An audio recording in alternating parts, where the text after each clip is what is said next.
ನಮಸ್ತೆ ಸ್ನೇಹಿತರೆ, ನಾನು ನಿಮ್ಮ ಗಿರೀಶ್ ವಿಭೂತಿ. ಇವತ್ತು ಮತ್ತೊಂದು ವಿಡಿಯೋದೊಂದಿಗೆ ಮತ್ತೆ ಹೊಸ ವಿಷಯದೊಂದಿಗೆ ನಿಮ್ಮ ಮುಂದೆ ಇದ್ದೀನಿ. ದಯವಿಟ್ಟು ಯಾರು ಚಾನಲ್ನ ಸಬ್ಸ್ಕ್ರೈಬ್ ಮಾಡಿ, ಹಾಗೆ ಬೆಲ್ ಐಕನ್ನ ಪ್ರೆಸ್ ಮಾಡೋದನ್ನು ಮರಿಬೇಡಿ. ಹಾಗೆ ಲೈಕ್ ಮಾಡಿ, ಶೇರ್ ಮಾಡಿ. ಬನ್ನಿ ಹಾಗಾದರೆ ವಿಡಿಯೋನ ನೋಡೋಣ. ಇವತ್ತಿನ ವಿಷಯ ವ್ಯಾಮ್ ಬಗ್ಗೆ ಬಹುತೇಕ ರೈತರು ಕೇಳಿಸ್ಕೊಂಡಿರ್ತಾರೆ ಈ ಹೆಸರನ್ನು. ತುಂಬ ರೈತರು ಕೂಡ ಬಳಸ್ತಾ ಇದ್ದಾರೆ. ಸೊ ಏನಪ್ಪ ಇದ್ರ ವಿಶೇಷ ಅಂದರೆ, ಇದು ಡಾಕ್ಟರ್ ಕಿಶನ್ ಚಂದ್ರ ಅವರ DKC ಬ್ರ್ಯಾಂಡ್ನಲ್ಲಿ ವ್ಯಾಮ್ ಬರ್ತಾಯಿದೆ. ಅನ್ಬೋದು ನೀವು, ಏನಪ್ಪ ಎಲ್ಲರೂ ವ್ಯಾಮ್ ಕೊಡ್ತಾಯಿದ್ದಾರೆ, ಇದರಲ್ಲಿ ಏನು ವಿಶೇಷ ಅಂತ ಕೇಳ್ಬೋದು. ಡಾಕ್ಟರ್ ಕಿಶನ್ ಚಂದ್ರ ಅವರ ವ್ಯಾಮ್ನ ವಿಶೇಷತೆ ಏನಂದರೆ, ಇದನ್ನು ನೀವು ಮರುವೃದ್ಧಿ ಮಾಡ್ಬೋದು. ಒಂದು ಸಾರಿ ತೆಗೆದುಕೊಂಡ್ರೆ ಸಾಕು, 5 ವರ್ಷಗಳ ಕಾಲ ನಿರಂತರವಾಗಿ ಇದನ್ನು ಮರುವೃದ್ಧಿ ಅಥವಾ ಮಲ್ಟಿಪ್ಲೈ ಮಾಡಬಹುದು. ಹೇಗೆ ನಾವು OWDCನ ಮಲ್ಟಿಪ್ಲೈ ಮಾಡ್ತೀವೋ ಅದೇ ಥರ ವ್ಯಾಮ್ನ ಮಲ್ಟಿಪ್ಲೈ ಮಾಡ್ತಾ ಹೋಗ್ಬೋದು. ವ್ಯಾಮ್ನ ಮರುವೃದ್ಧಿ 5 ವರ್ಷಗಳ ಕಾಲ ನಿರಂತರವಾಗಿ ಮಾಡಬಹುದು. ಆದರೆ ಒಂದು ವಿಷಯ ಜ್ಞಾಪಕ ಇರಲಿ, ವ್ಯಾಮ್ನ ಒಂದು ಸಾರಿ ಕಲ್ಚರ್ ಆದಮೇಲೆ ಅದನ್ನು ಯಾವ ರೀತಿಯಾಗಿ ಮೇಂಟೈನ್ ಮಾಡಬಹುದು ಅನ್ನೋದನ್ನು, ಹಾಗೆ ಮತ್ತು ಅದನ್ನು ಯಾವ ರೀತಿಯಾಗಿ ತಯಾರು ಮಾಡ್ಕೋಬಹುದು ಅನ್ನೋದನ್ನು ಮುಂದಿನ ವಿಡಿಯೋಗಳಲ್ಲಿ ನೋಡ್ತಾ ಹೋಗೋಣ. ಇವಾಗ ವ್ಯಾಮ್ನ ಬಗ್ಗೆ ಸ್ವಲ್ಪ ಮಾಹಿತಿಯನ್ನು ಪಡ್ಕೊಂಡು, ವ್ಯಾಮ್ ಅಂದರೆ ಏನು, ವ್ಯಾಮ್ ಹೇಗೆ ಕೆಲಸ ಮಾಡುತ್ತೆ, ವ್ಯಾಮ್ ನಮ್ಮ ಕೃಷಿ ಭೂಮಿಯಲ್ಲಿ ಹೇಗೆ ಉಪಯೋಗಕಾರಿಯಾಗಿದೆ. ವ್ಯಾಮ್ ಅನ್ನುವ ಶಬ್ದದ ಪೂರ್ಣ ರೂಪವೇ ವೆಸಿಕ್ಯುಲರ್ ಅರ್ಬ್ಯಾಸ್ಕ್ಯುಲರ್ ಮೈಕೋರೈಜಾ ಅಂತ ಹೇಳಿ. ಇದು ಒಂದು ಸೂಕ್ಷ್ಮಾಣುಜೀವಿ ಅಥವಾ ಒಂದು ಶಿಲೀಂಧ್ರ, ಉಪಯೋಗಕಾರಿ ಶಿಲೀಂಧ್ರ ಅಥವಾ ಒಂದು ಬೆನಿಫಿಷಿಯಲ್ ಮೈಕ್ರೋ ಆರ್ಗ್ಯಾನಿಸಮ್ ಅಂತ ಹೇಳ್ಬೋದು, ಅಥವಾ ಫಂಗಸ್ ಅಂತ ಹೇಳ್ಬೋದು. ಈ ಸೂಕ್ಷ್ಮಾಣುಗಳು ಪರಾವಲಂಬಿ ಜೀವಿಗಳು, ಅಂದರೆ ಬೇರೆಯವರ ಮೇಲೆ ಡಿಪೆಂಡ್ ಆಗಿರುವಂಥ ಜೀವಿಗಳು. ಅದು ಹೇಗೆ ಅಂದರೆ, ಇದಕ್ಕೆ ಸ್ವಂತ ಮನೆಗಳಿಲ್ಲ, ಅಂದರೆ ತನ್ನ ಕಾಲನಿಗಳನ್ನು ಮಾಡಿಕೊಳ್ಳುವಂಥ ಶಕ್ತಿ ಇಲ್ಲ. ಹಾಗೆ ಆಮೇಲೆ ತನ್ನ ಆಹಾರ ಉತ್ಪಾದನೆ ತಾನೇ ಮಾಡಿಕೊಳ್ಳುವಂಥ ಶಕ್ತಿ ಇದಕ್ಕೆ ಇಲ್ಲ. ಅದಕ್ಕಾಗಿ ಇದು ಗಿಡಗಳ ಬೇರನ್ನೇ ತನ್ನ ಮನೆಯಾಗಿಸಿಕೊಂಡು ಅದರಿಂದ ಆಹಾರವನ್ನು ಪಡೆಯುವಂಥ ಕೆಲಸ ಇದು ಮಾಡ್ತಾ ಹೋಗ್ತದೆ. ನಾವು ಯಾವಾಗ ಈ ಸೂಕ್ಷ್ಮಾಣುಗಳನ್ನು ಭೂಮಿಗೆ ಸೇರಿಸ್ತೀವೋ, ಅವು ಗಿಡಗಳ ಬೇರಿನಲ್ಲಿ ಹೋಗಿ ತನ್ನ ಮನೆಯನ್ನು ಸೃಷ್ಟಿ ಮಾಡಿಕೊಂಡು ಆಮೇಲೆ ನಿಧಾನಕ್ಕೆ ಆಹಾರವನ್ನು ಪಡೆದುಕೊಳ್ಳುತ್ತದೆ. ಅದು ಹೇಗೆ ಅಂದರೆ, ಗಿಡಗಳು ಉತ್ಪಾದಿಸುವ ಆಹಾರ ಅಂದರೆ ಬಿಸಿಲು ಮತ್ತು ವಾತಾವರಣ ತನ್ನ ಆಹಾರವನ್ನು ತಾನೇ ಉತ್ಪಾದಿಸಿಕೊಳ್ಳುತ್ತದೆ.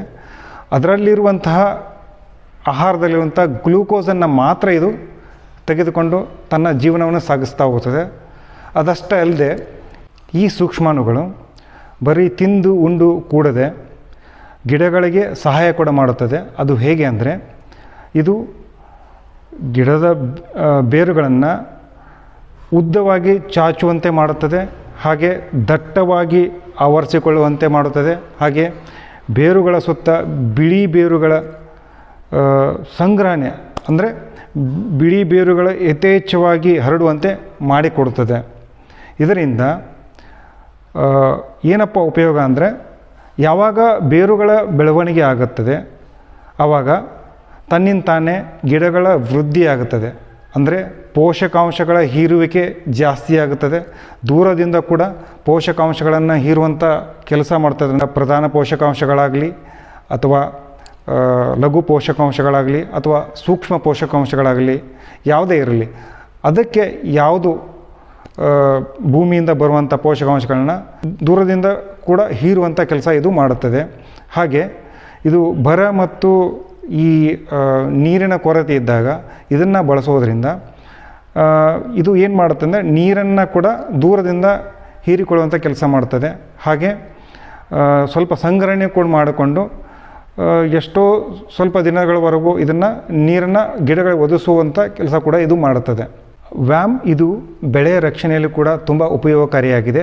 ಅದು ಹೇಗೆ ಅಂದರೆ, ವ್ಯಾಮ್ನ ನಿರಂತರ ಬಳಕೆಯಿಂದ ಭೂಮಿಯಲ್ಲಿ ಬರುವಂತಹ ಫಂಗಸ್ಗಳನ್ನಾಗಲಿ ಅಥವಾ ಬೇರೆ ರೋಗಾಣುಗಳನ್ನಾಗಲಿ ತಕ್ಕ ಮಟ್ಟಿಗೆ ನಿಯಂತ್ರಣ ಮಾಡಬಹುದು. ಅದು ಹೇಗೆ ಅಂದರೆ, ಯಾವಾಗ ವ್ಯಾಮ್ನ ಸಂಖ್ಯೆ ಜಾಸ್ತಿ ಆಗುತ್ತೋ ಬೇರಿನಲ್ಲಿ, ಅಂದರೆ ಒಂದು ಜೇಡರ ಬಲೆ ರೀತಿಯಾಗಿ ಸೃಷ್ಟಿಯಾಗುತ್ತೆ ಬೇರಿನಲ್ಲಿ.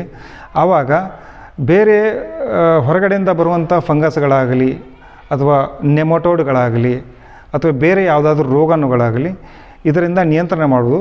ತಕ್ಕ ಮಟ್ಟಿಗೆ ಇದರಿಂದ ಬೇರು ಕಡಿಯುವ ಹುಳಗಳನ್ನು ಕೂಡ ನಿಯಂತ್ರಣ ಮಾಡಬಹುದು.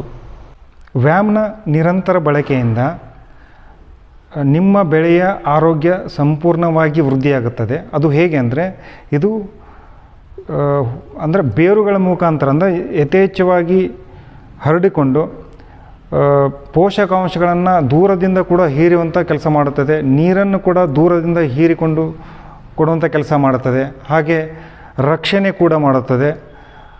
ಆ ರೀತಿಯಾಗಿ ಇದರಿಂದ ನಿಮ್ಮ ಬೆಳೆ ರಕ್ಷಣೆ ಅಷ್ಟೇ ಅಲ್ಲದೆ ಬೆಳೆ ವೃದ್ಧಿ ಅಂದರೆ ಪೋಷಕಾಂಶಗಳನ್ನು ಜಾಸ್ತಿ ಹೀರುವುದರಿಂದ ಬೆಳೆ ಯಥೇಚ್ಛವಾಗಿ ಬೆಳೆಯುವ ಹಾಗೆ ರೋಗ ನಿರೋಧಕ ಶಕ್ತಿಯನ್ನು ವೃದ್ಧಿಸುವಂಥದ್ದು, ಹಾಗೆ ನಿಮ್ಮ ಇಳುವರಿಯನ್ನು ಹೆಚ್ಚಿಸುವಂಥದ್ದು, ಹಾಗೆ ರೋಗಾಣುಗಳಾಗಲಿ ಅಥವಾ ಕೀಟಗಳನ್ನಾಗಲಿ ಅವುಗಳನ್ನು ನಿಯಂತ್ರಣ ಮಾಡುವಂಥ ಇದು ಕೆಲಸ ಮಾಡುತ್ತದೆ.